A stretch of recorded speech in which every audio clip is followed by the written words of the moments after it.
Hi everyone, I'm Rick. Thanks for stopping by today. I will be painting this fern wood print, which is based on this fern, which I did quite a while ago, and I didn't like it for a variety of reasons, not just that I was having a tough time with the paints. I found there were too many details, and I just had a lot of trouble painting it. So I redid the piece. Actually, I think I flipped it over too. So I redid it so everything was a little bit larger, the sketch, and we'll see how it goes.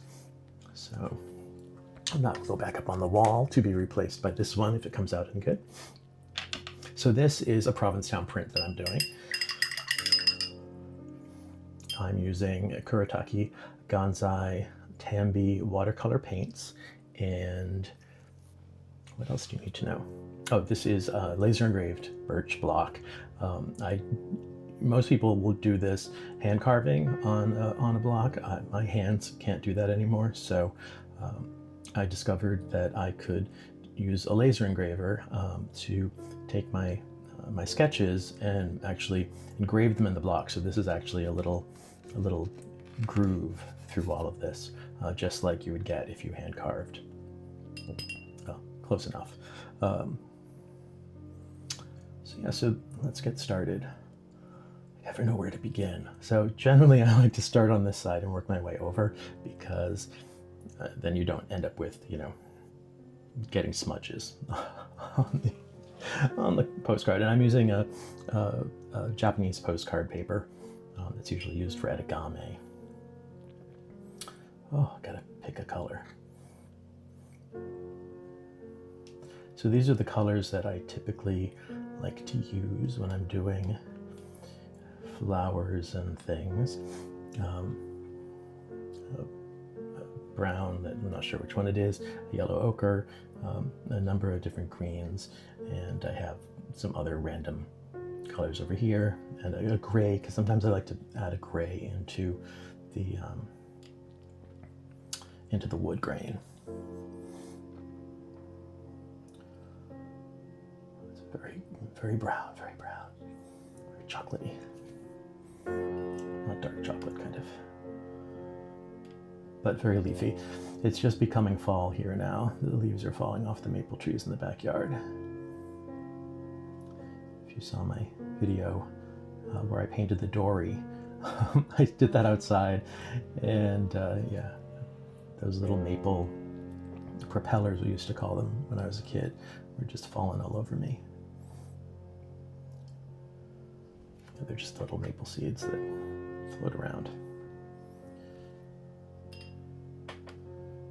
The thing about trying to do this and talk at the same time is that you make mistakes. Mistakes are okay, they're part of the process, so I don't mind. I just hopefully won't make too many of them. So I press it. I use this sacrificial sheet of paper, rub it in with my spoon. This is just a stainless soup spoon. And it's good to see what you get on the first attempt, because you start to see if the paints are too wet, not wet enough. You start to see what the grain of the wood is as well, because different blocks will absorb different amounts of water. So you just get different results.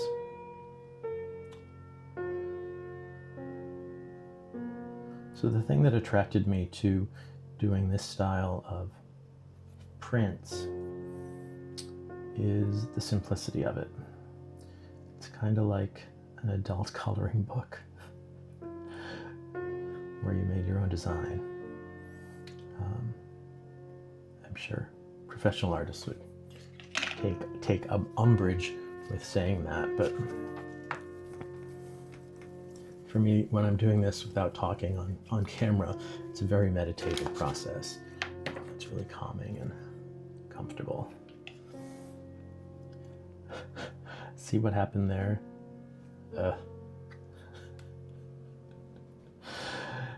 never know. It's like a box of chocolates.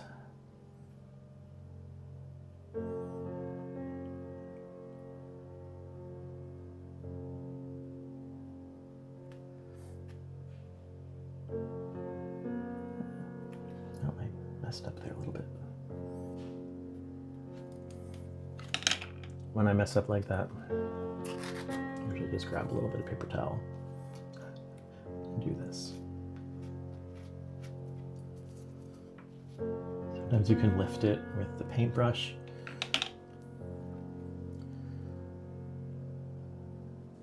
That doesn't always work.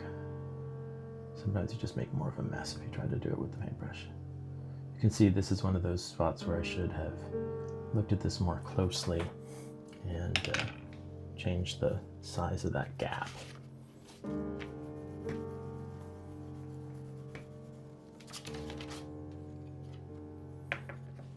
Yeah, because you see it's just odd. But we will persevere and continue on.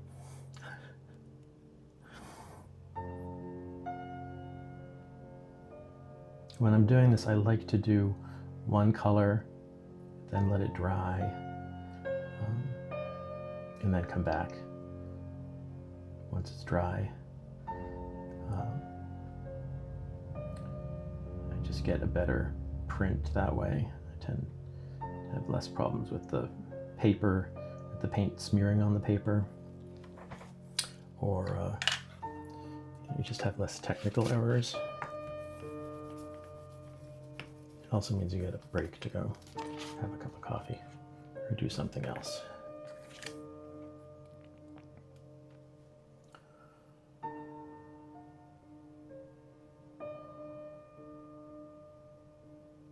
So one of the reasons I really like the Kuretake Gansai Tambai paints is because they're all really,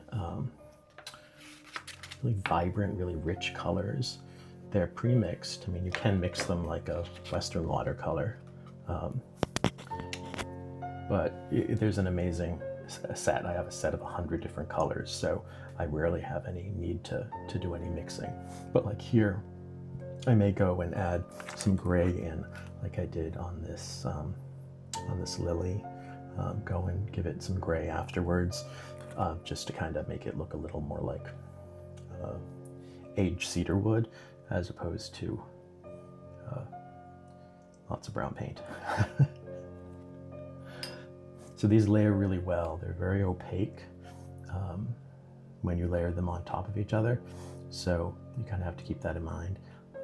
They don't blend well, I was going to say on paper. They don't blend on wood. I don't think anything really blends on wood.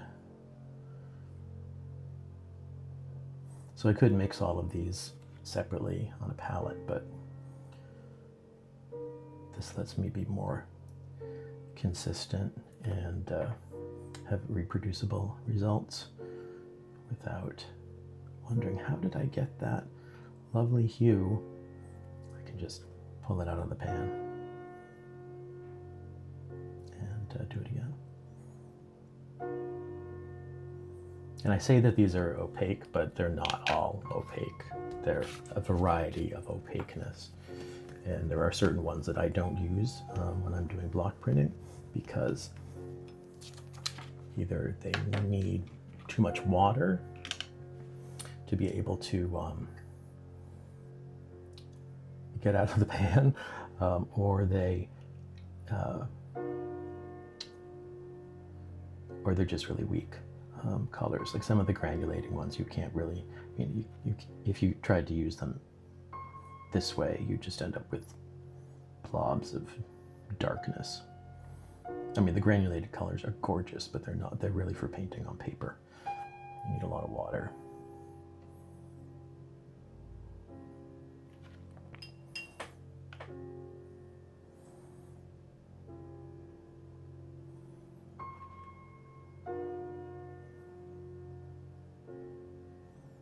And with this technique, if you put too much water on the wood can't absorb the paint, so it puddles in blobs and smudges and generally makes a mess.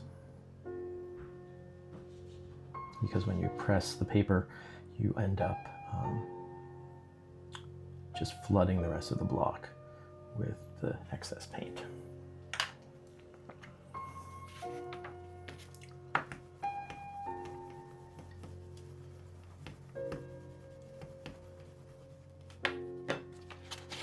And folks have asked me, why do you use a spoon? The reason I use a spoon is because that's the method that the Provincetown printers who developed this technique in the early 20th century, that's what they used. They used materials they had locally. They used pine blocks from the lumber yard, offcuts. They used soup spoons because they had them handy. Gotta remember that at the time, Provincetown was very inaccessible to the rest of the world. There was a train but it wasn't really a passenger train. It was more a freight train for fishing, for the fishing industry. And there was one road into town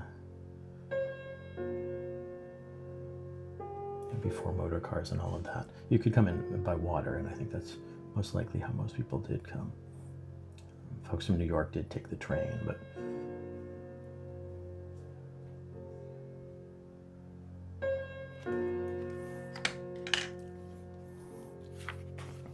anyway, so Provincetown was very remote, which made it hard to get supplies, so they made do with what they had with the paints that they brought along with them. They were essentially summer folks who came to spend the beautiful months in the fantastic light that we have here. The light is amazing because the town is at the end of a peninsula surrounded by water on three sides. So you get, it's just stunning. It's hard to describe. But anyone who enjoys color and light and sunsets and sunrises, this is the place.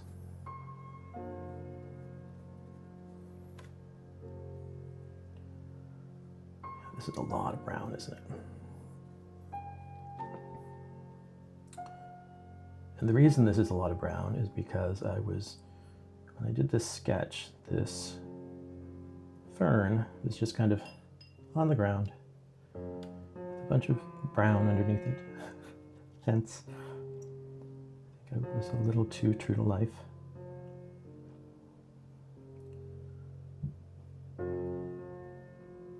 Could have taken a bit more artistic license and perhaps put it with a fence behind it or something like that, which I use in a number of my other botanical prints. It's funny to find myself doing botanical prints too, because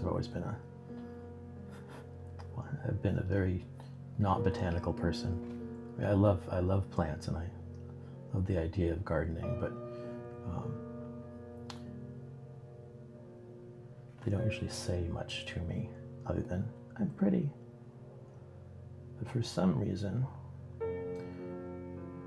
as I've been looking for geometric shapes, and interesting forms, nice contrasts of color, well, hello, Mother Nature has provided those for us. So flowers and plants make wonderful subjects, despite my hesitation. I think my hesitation was, I don't know how to draw a fern. I don't know how to draw a flower. And then what I discovered is the reason I don't know how to draw a flower or draw a fern is because I haven't done it yet. Once I spent probably a couple of hours drawing ferns, I could draw ferns. I think art is often presented as something that is spontaneously erupts out of the artist. And anything vaguely representational doesn't. It comes from practice. It comes from learning the technique.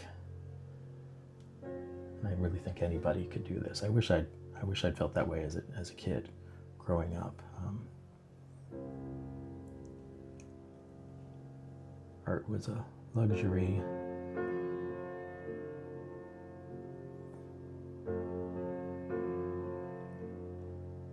And I didn't really learn much about art until I went to school after high school and took some art history classes. And at that point became obsessed with 17th century Dutch painting, which is a strange aside, but it's true. And I also started I started sketching the Dutch masters. You needed to memorize a lot of paintings in art history, so I would sketch them. I would either go to my textbook or whatever reference I had, and I would draw all of the paintings. And often, I mean, they were horrible sketches. They were just doodles, but I learned to pick out the important bits of the subjects and the composition, and see what was memorable about them so that I could identify them. And for me, actually drawing the paintings in my very, very not artist way made me do really well in those art history classes. Alas, I've forgotten all of it now, but I also had a great study buddy, my friend Rebecca. She was great fun. And I think we're Facebook friends still, but you know how that is.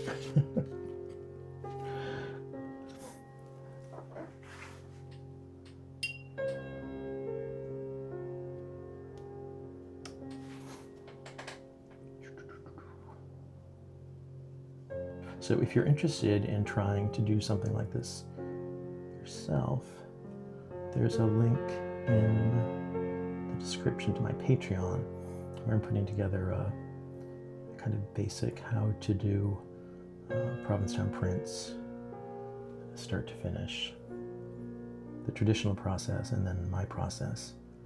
And also have links so you can download these sketches, right? I mean,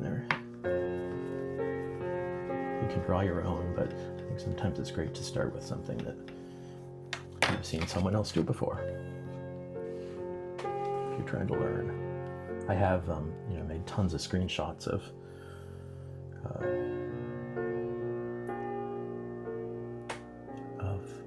things.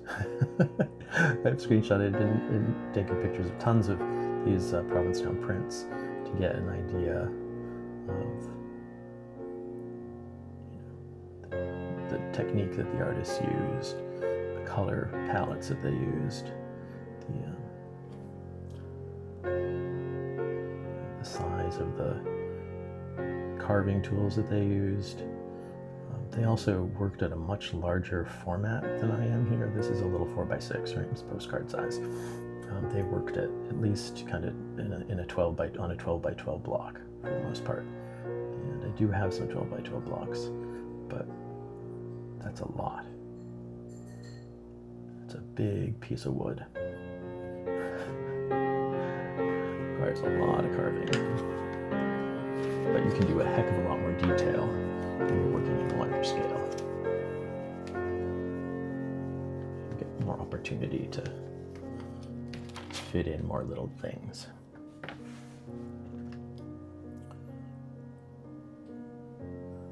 I'm looking at this and I'm not sure what's happening there. I think that's going to be a dark leaf. Sometimes when I do this too, I actually will do a color study before I get to this point where I will essentially color in this, print out of this.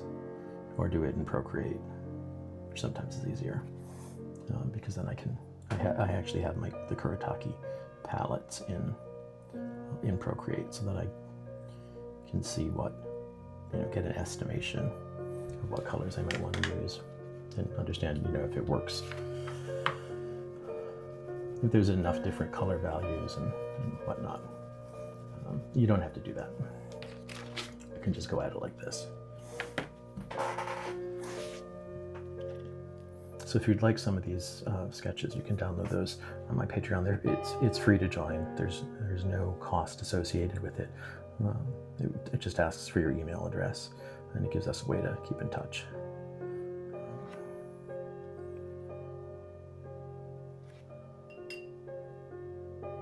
Or not. You can just sign up, download stuff, and then leave. That's always an option, and I'm perfectly fine with that.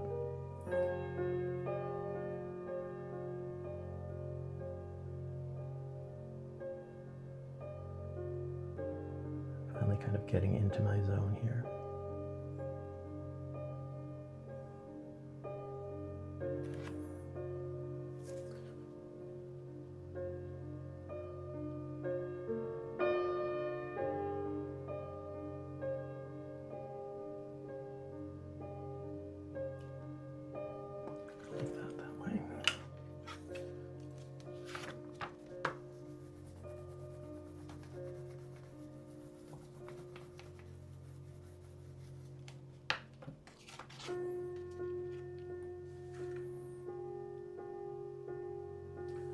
Almost done with the brown. It's so exciting.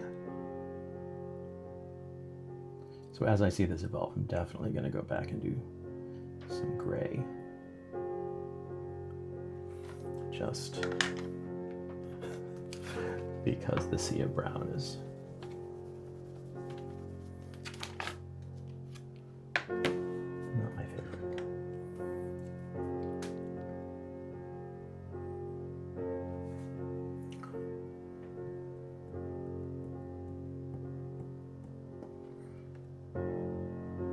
Thinking about the geometry here.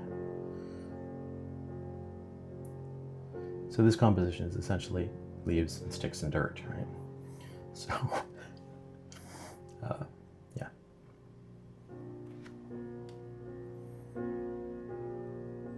But leaves are wonderful because they've got lots of variation. I mean, sticks and dirt do too.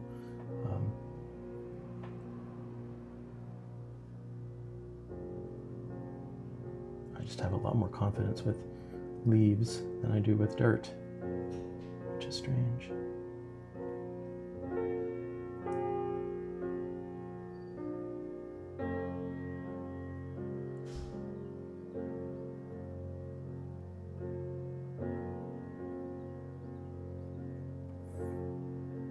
Someone asked me, what are you going to do with all of these? And it's funny, the intention of doing this was to just send postcards to my mom. I don't get to see her as often as I'd like. When I used to travel a lot for business eons ago, I would send her postcards from wherever I was. And I enjoyed it, and I think she did too. But then the internet happened, and no one sends letters anymore and all that, but I realized postcards are nice. Maybe it's a throwback to the days when we had, personalized stationery, letterhead, things like that. I think it's nice. So yeah, so some of these go to Mom. I usually try to do 2 in a row, and then center the good one. And to make these mailable, I do wax them. I'll probably put a short together about that at some point, because I'm never quite sure, watercolors in the mail. Who knows what might happen? Oh, you know what? I did this whole section and I didn't press it. Distracted painting. Probably see my table wobbling. That actually came out pretty good.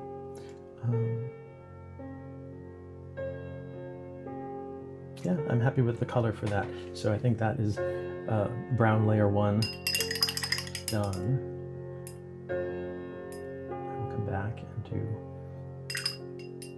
the sticks or the leaves in a moment. So don't go anywhere.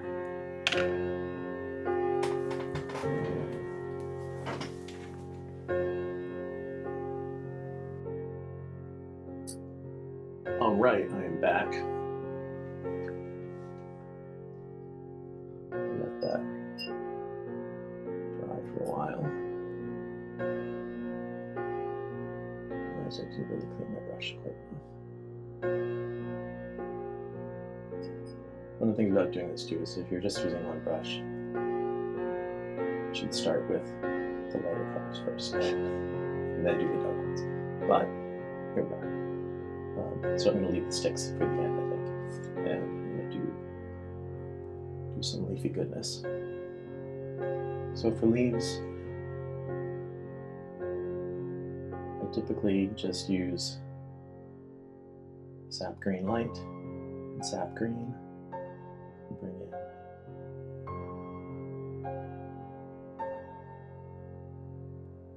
some darker colors when I feel like it. A couple of other greens. This is like a dark forest green, but it's very blue, so it kind of looks odd against these, which are just very yellow.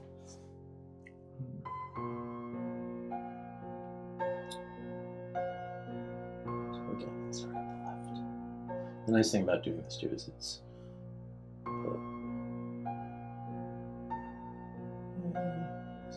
this applies really nicely to oops. This. Oops. I'm out of my zone. Yeah.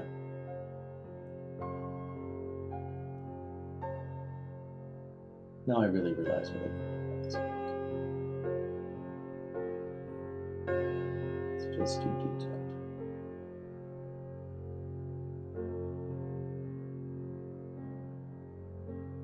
And I think it's easy to look at it and go, that's detailed. Well, if I had a smaller brush, it'd be okay.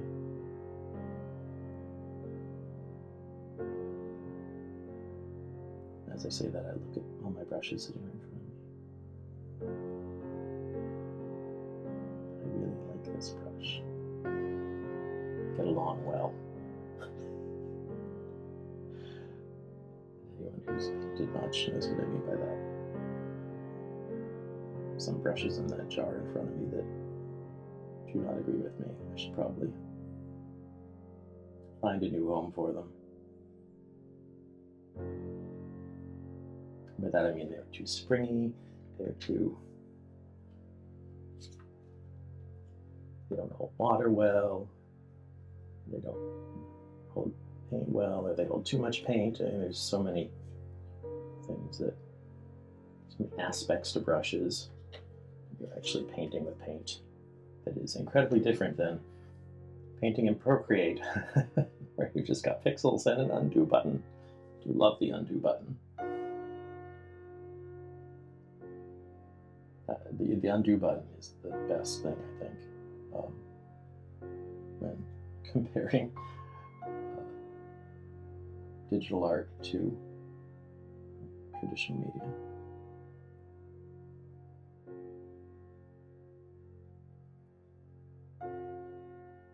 Because you can easily undo mistakes, and I think you can try different things without feeling like you don't constrain yourself as much, because you're okay. If I make a mistake, I can undo it. And I think that's very powerful, especially for folks who are hesitant or new, unsure. I know I certainly am a lot of the time. Look at this.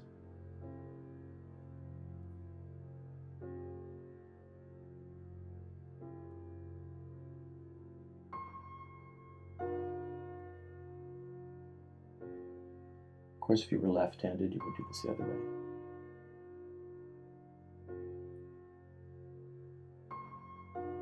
If you look at printers, artists who do this technique, a a lot of the time they, since they're just using paper, they're not using postcards. They've pinned the paper to their block and fold it over that way, often from the top. And I think that might just have to do with, I don't know if it's tradition or if it's practical, depending on your workspace and all of that. Just attach your paper where you need to.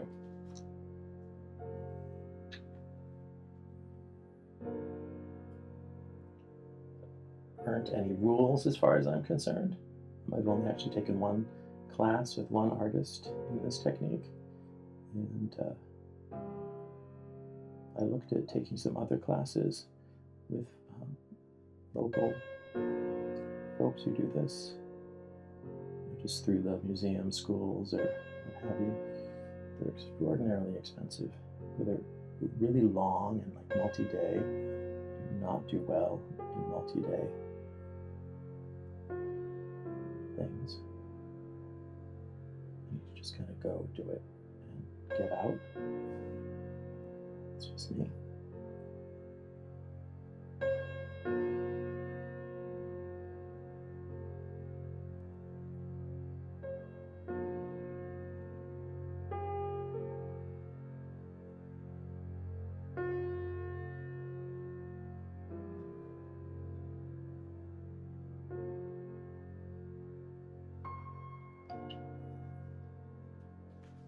Although I am excited about the resurgence of this technique, it's kind of just coincidental that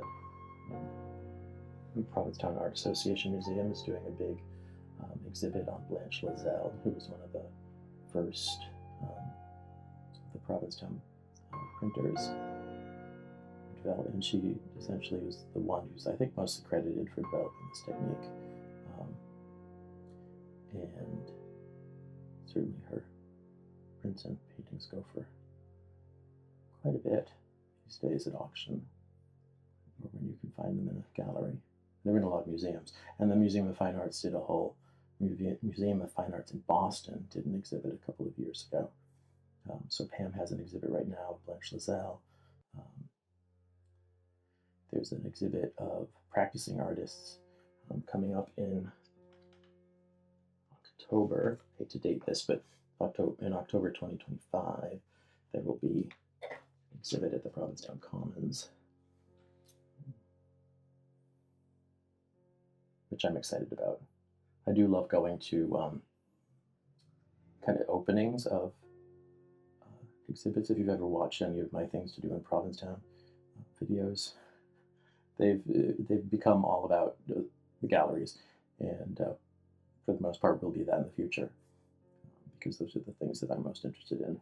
And the few things that are actually free, going to gallery openings. Friday Art Stroll is the big event in the art community here on Friday nights, where artists have their openings at the galleries. So you can go and meet the artists, even the very introvert ones. They make an appearance. You can see their works, the new show, talk to them.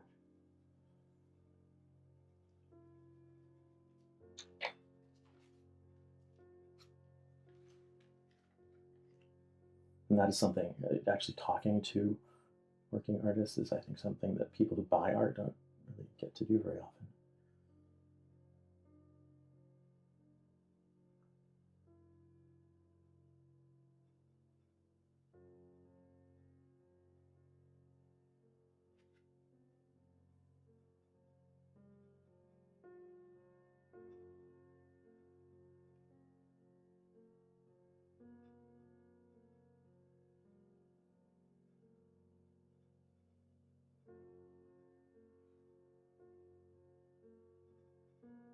Apologize, I'm getting really messy right now. Earlier I talked about making these postcards to send to my mom, and that was kind of the impetus for getting back into this technique. And so I've given myself a challenge, though, as I started making these and going, oh, I really enjoy this. The challenge I've set for myself is to do 12 of each type, so 12 botanicals and 12 landscape landmarks type, things around Provincetown. Essentially, the popular places, the things that you see already on Instagram, all that goodness. And make a set of 12 of those, 12 botanicals, and do a couple of calendars that would go up, on Etsy. And I'd have those printed. Of course, that's a vast undertaking to end up with, to actually do all the work, spend all the time to make 24 images that are worthy of being reproduced.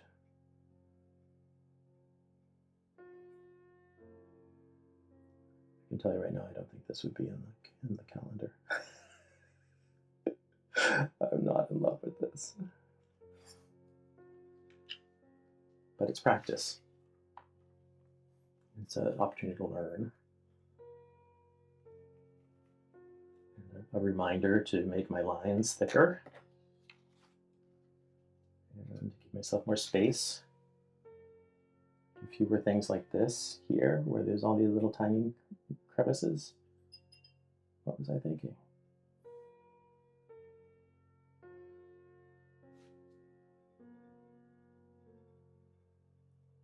So if all goes well, and I get my act together enough, I will try to have a calendar for sale for the holiday season. Which would mean it would be available starting at the end of October, so we'll see. If you're interested in that, let me know in the comments, for those of you who are actually listening along. I do appreciate it. Why do I do videos like this? I actually enjoy watching these kinds of videos, having them play in the background, or actually, while I'm sketching. It's nice to see the process.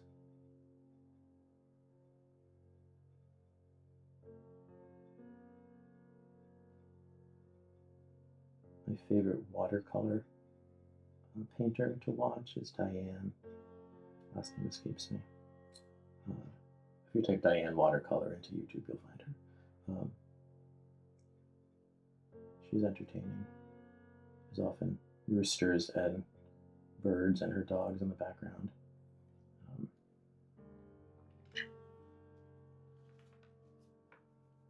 But she's very skilled. She's very, very encouraging, and I enjoy watching her videos. And the person who gave me the calendar idea is Liz Kohler Brown, who you can find also here on YouTube. She focuses entirely on digital art, and I was searching for some. I was actually struggling with getting my sketches into a good line art form to be able to laser engrave them, and I was going batty.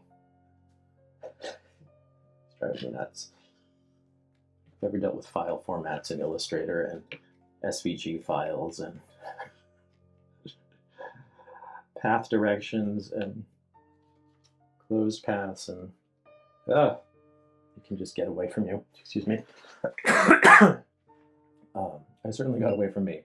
So I was looking for tutorials in Procreate and Affinity Designer, which is what I prefer to use, because it's one of those apps you pay for once and then you have it, like we used to have in the old days. You have to pay a subscription fee for things you don't use. So Liz has some fantastic, she has a fantastic Affinity 101 that you can sign up for and watch for free. So I did that. I was very grateful. So I joined her. She has a website that's an education channel for education courses for artists. A lot of it is on my bailiwick, but she's an illustrator really, so she's not doing prints or anything, but she's a really good teacher and she's very approachable, and there's tons of great content. So highly recommended. And I'll be putting together some brief tutorials about problems that I encountered in trying to develop my modernized woodblock methods. Amazingly, there's very little crossover between digital art and printmaking, at least as far as YouTube's concerned.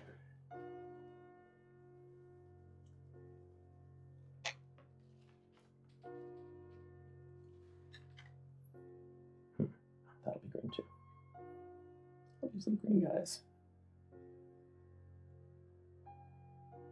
That's a mess.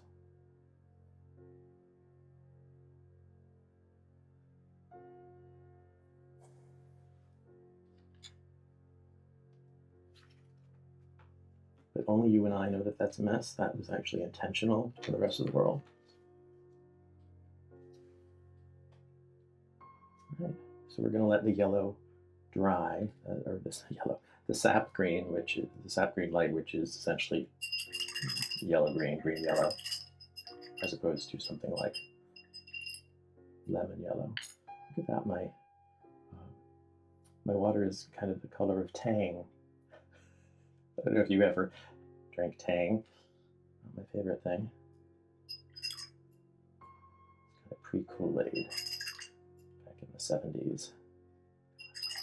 That's really dirty. I'm not really going to worry about too much because I am going to be going into darker green when I come back.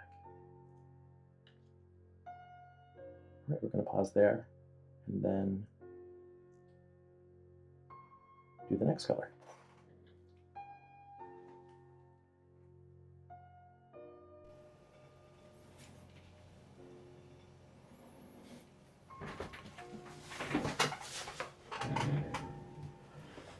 All right, I am back for part 3 of this. Color 3. I am back for the third color. And we're going to go for green. We're going to dig into the sap green. I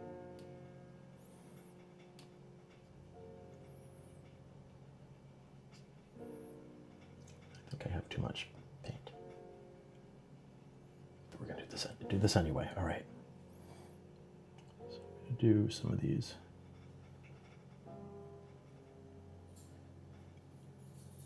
These behind the leaves of dubious shape and form.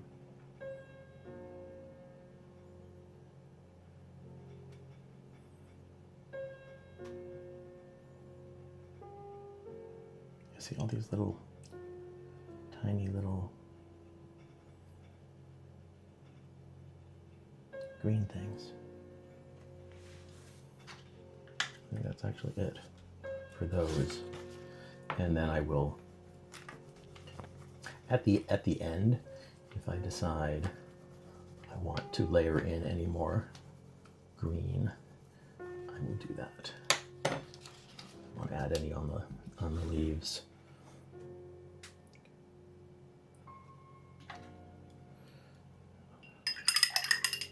I jump into the sticks.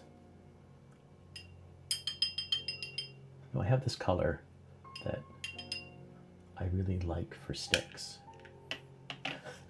and for beaches and things. Pull it out of the thing here if I can. It's this guy. So I'm not sure what color number it is, what its name is. This one, it is beige gray. What a descriptive name. Kuretake number 406 in the Gansai Tambai range.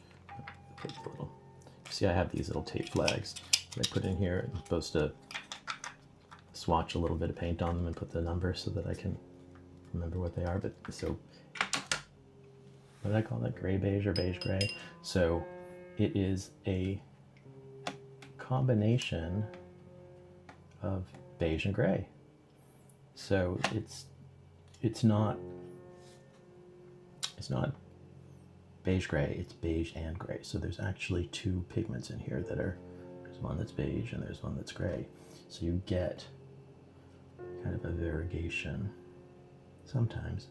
Of course, when I say these things, they don't happen.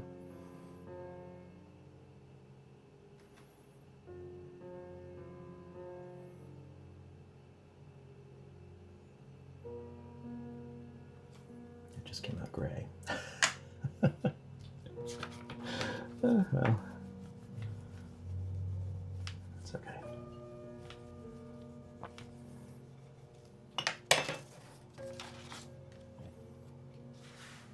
That's very gray.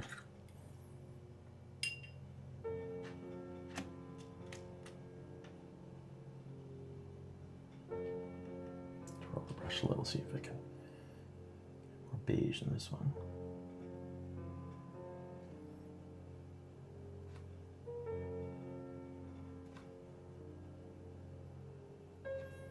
I'm just getting gray. Now that is actually the stem of a leaf. So I'm not going to paint that gray. Just noticed it.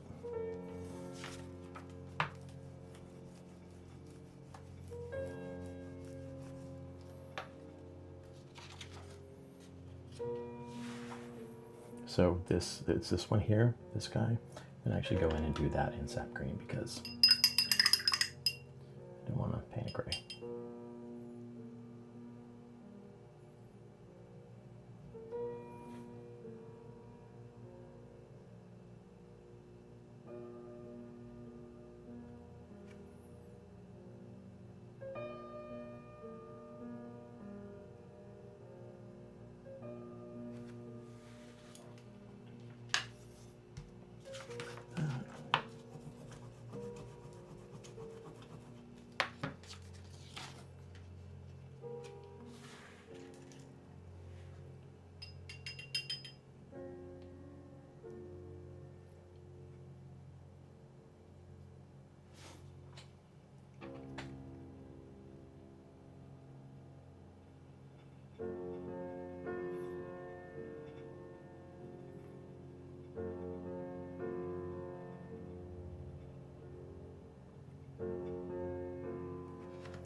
I'd love to know how you found the channel, found this video. I've been looking at YouTube analytics. It says that most of my viewers come from my shorts. So they've seen one of those little time lapses.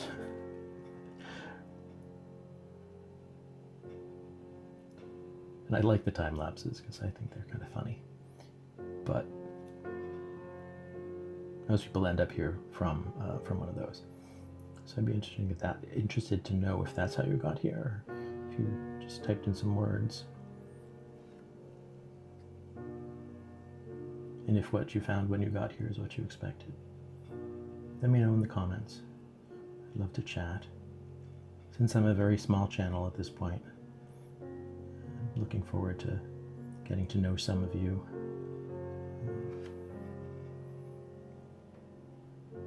Before the trolls get here. We'll say this is not my first YouTube experience.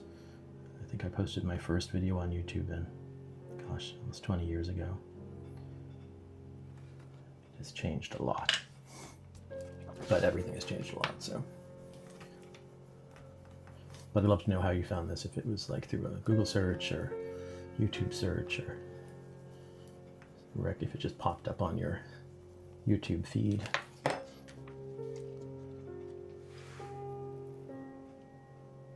And if you want to share, what you'd like to learn. Always looking for ideas for videos. There's only so much YouTube keyword search and all of that that I can stand. I'd like to know from actual people what you'd like to see, what you might like to watch. So I'm looking at this, looking at it. It has sticks, it has ferns, it has brown. So what I'm going to do is I'm going to go back and do some gray. I'm going to attempt to do a little bit of gray wash like I did on this over some of the splotchy areas. So splotchy areas like this and down here, I'm going to give it a little bit of gray, and I'm going to use a lot of water, which I don't normally do. So this is kind of experimental technique in painting on these blocks. So just do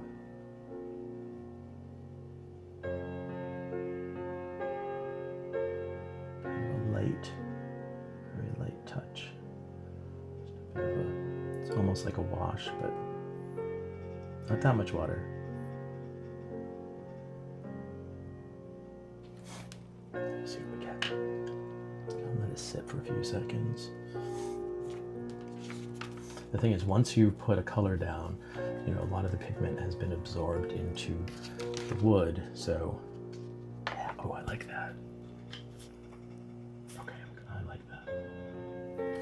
So once the pigment is absorbed into the wood, anything you put down afterwards, you get very strong kind of delineation between the earlier coat of paint and the next one.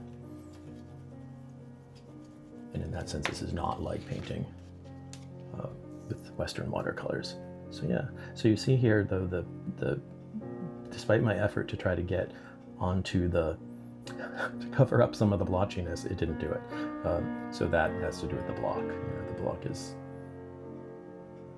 has its own personality, and it does not want there to be gray there, or any paint. So I'm going to do the same up here.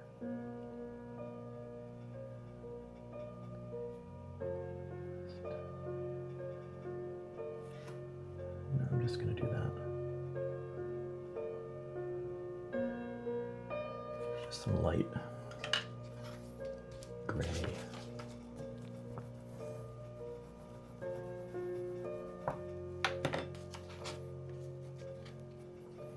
Yeah, see.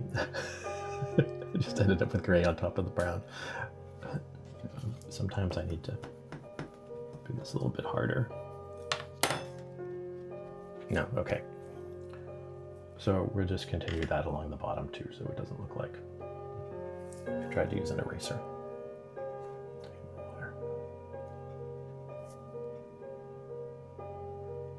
So this technique works well on my backgrounds that are fences, because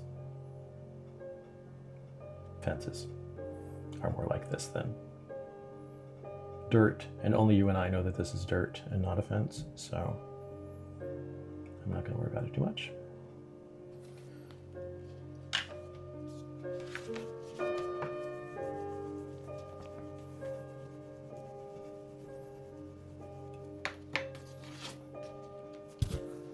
Oh, that's better than I thought.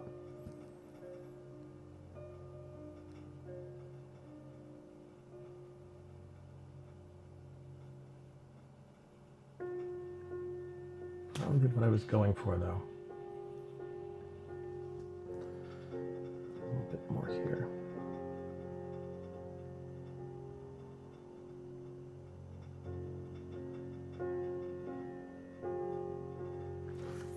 Just because I don't want it to look like a fill in the blanks that went wrong.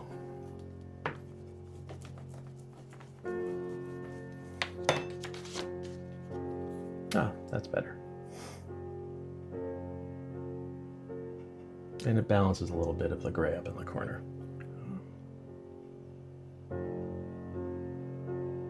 So I think that's it. I think that's all I'm going to give this one. So it ends up very different from the earlier one. Is it better? Is it different? Well, it's upside down for one thing.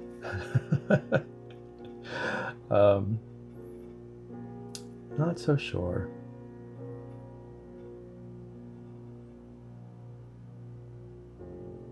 But it is what it is. It is a happy fern, as Bob Ross would say. And that's the fern. So thanks for joining me. I hope you either learned something or were entertained in following me on this little journey.